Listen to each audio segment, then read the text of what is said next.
I want to pick up where I left off in the last episode, where I was talking about relationships. Hey, this is Tracy with Tracy Talks. Welcome. In the last episode, I was talking about how I'm done with married people and couples and how I just need to ban them from my life. And I really didn't explain why. I was giving some examples of how I am seeing people and women behave in relationships, but I didn't really say why I needed to ban people. And ban is a strong word. But I know for myself, it's really getting more difficult for me to stay in my own mindset of self-care, nurturing myself, supporting myself.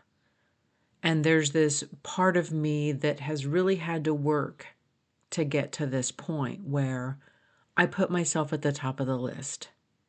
I listen to my body for how I respond and how I feel in a situation. There have been times recently where I've had to consciously choose myself over something else. And this wasn't always easy for me. I was raised with women who continually gave in relationships and didn't get much back. And it came very natural for me when I was younger just to overgive and lose myself. I would do so much for the other person, the other people in my life.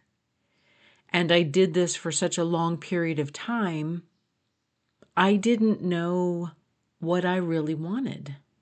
I didn't know what it felt like to say, yeah, I don't like that. I don't want to do that. I don't want to participate. And I've always been pretty assertive, but I needed to develop this skill of knowing that initial hit. There were times in my past where I would overgive to the point, and then I would get angry, and then I would have an outburst, and I would have this moment of, well, you should have known that I gave you all of these signs and symbols way back that I didn't want to do that, but I didn't actually communicate that, but you're just supposed to read my mind kind of vibes. And I've been learning how to move up my own process of understanding that initial hit in my body where, hey, this isn't right for me, and I need to find the words to say. I need to communicate. I need to recognize what that is in me before I lose myself and then I get angry about it. And when I recorded the episode last week, I have just reached this point where I'm in my life. I'm like, I'm not going to do that. I'm not going to lose myself in a relationship, in a job, in another identity. And it's still taking some work for me to maintain this place, this momentum. Like, I have to actively practice these skills. I have to actively put myself at the top of the list. I have to actively prioritize myself. And there's times where it's like, oh, it's easy to fall back into that. Let me just take care of it for somebody else. Let me just do this for somebody else. Let me just fix everything. And I want to emphasize that again, that so many of us really get in this position where we want to fix everything. We become the nurturer and the fixer. As I am working to keep my head above water and keep this place in my life, I have so many women around me that have completely lost themselves in their relationships. So many of them almost act as if this was their lot in life. Like, I got married and I have to take care of him and I have to do these things and I can't say no to this, and I can't, I just have to be the good little trad wife and go through these motions because this is the lot in life that I signed up for. But when their person isn't around or in the room, there's resentment. There is frustration and anger, and that's the behavior that I'm frustrated with. Like, if you want to be a traditional wife and you want to play that role and you're happy in that role and you don't complain about that role because you actually do love it. And I'm sure there are many women out there who love it. But I'm narrowing down to this subset who don't love it, who are frustrated that they don't have their own identity anymore, who are frustrated that they have this place where they've given up their autonomy, their individuality, and they've completely prioritized the relationship over themselves, their health and well-being, their mental health, their physical and spiritual health. It is becoming increasingly difficult for me to hold space in those type of interactions, especially with family who are less reluctant to open themselves up to suggestions and possibilities. And it's interesting that sometimes we take advice from strangers and people we don't know over family and friends. And it's becoming harder for me to witness women who have devoted their lives to nurturing others and have let so many of their own dreams and desires and wants and the things that they wanted to experience have just left them and not pursued them and have this sense of loss. Like, we aren't guaranteed tomorrow. All we have is right now. All we have is today. And I have women in my life, extended family members that devoted their whole lives to a relationship that was so toxic and dysfunctional at times and are nearing the end here and have so many dreams that they didn't get to live out, that they didn't get to experience. And there's times where it's heartbreaking for me to witness that. And I'm touching on my empathy here where I can feel it in them. I can feel this sorrow and this sadness. And I'm often curious as to what words would it take to inspire women to want to pursue their dreams, want to pursue their goals. What do you need to hear? What inspiration do you need in front of you to say, you know what, this is one of those things on my list. I want to see it. I want to experience it. I want to feel it. I don't want to ban a whole category of the population. I would like to, however, ban behavior.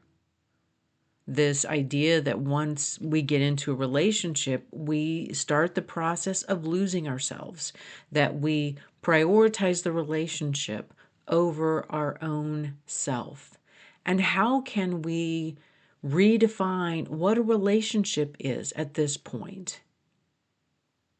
How can we create this container of what a relationship is? Both of you have to sit down and have this discussion and talk about, what do I need? What do I need for the relationship? What do I need for my individual self? And approach it from this logical place. And we have to revisit that. We can't just say, We created this 10 years ago and therefore it's set in stone.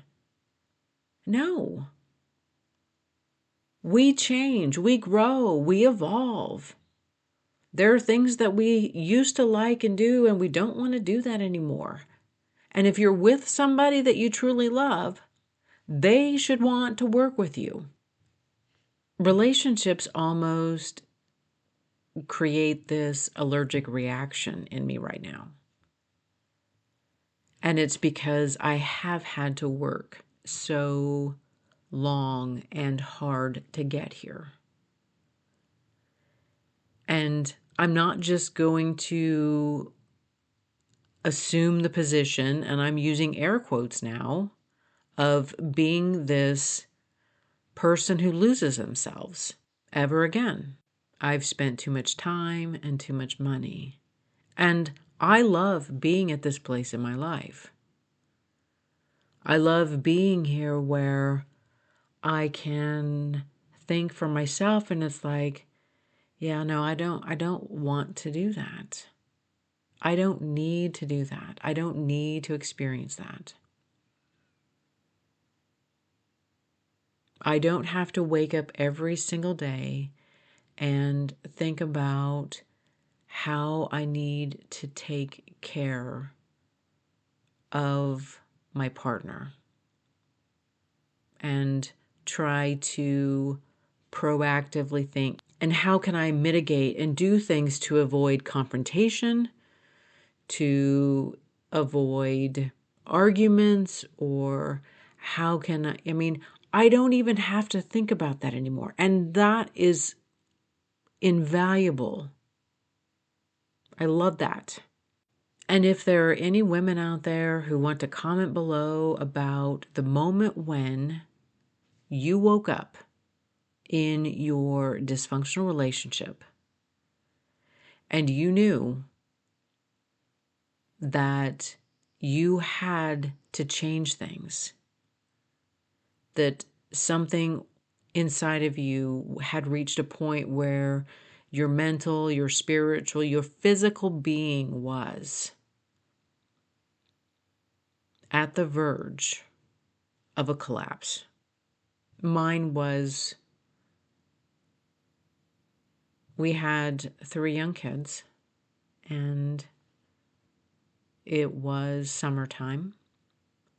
And there was always this constant discussion between my ex and I about his online gaming. And his gaming could be considered obsessive. Like there was an addiction there.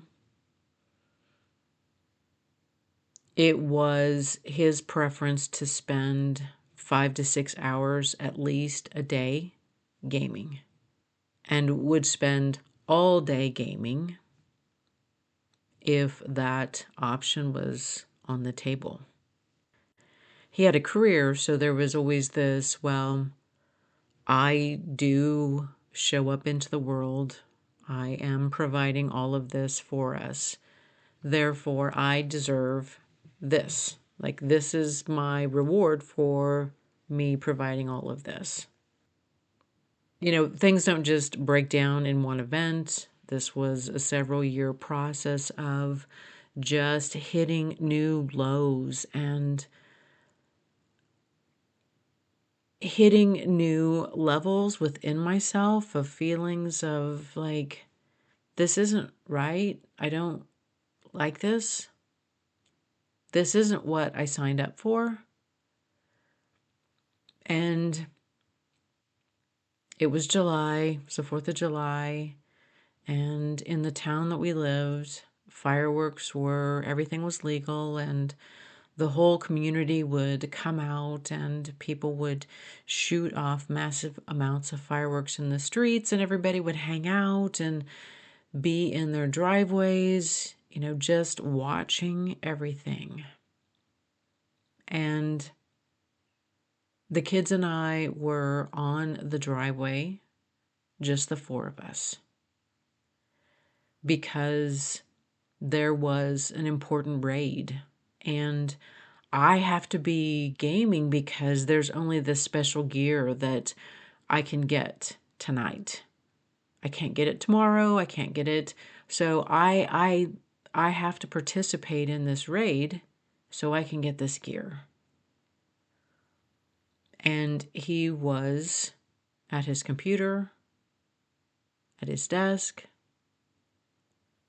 sitting alone, while the kids and I were together watching the fireworks. And we lived by the football coach, the high school football coach. And I remember just looking over and, a coach has that mentality to bring everybody together. And his whole family was out watching together. And the father of my kids thought it was more important to log on to a computer game and get special gear. These discussions that I have are very personal because I've been there. I know the price that I paid. I know what I lost. I know the time that I lost. I know the experiences that I lost. And it's very personal when I say and when I talk about encouraging women to find the strength, the capacity to believe in yourself, to know that your dreams are important, that the world needs you, the world needs more of us out in the world in our full capacity to love and nurture everybody.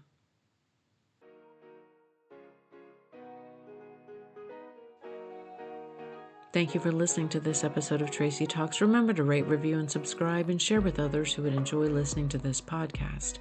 Friends can find Tracy Talks available on iTunes, Spotify, Substack, and YouTube.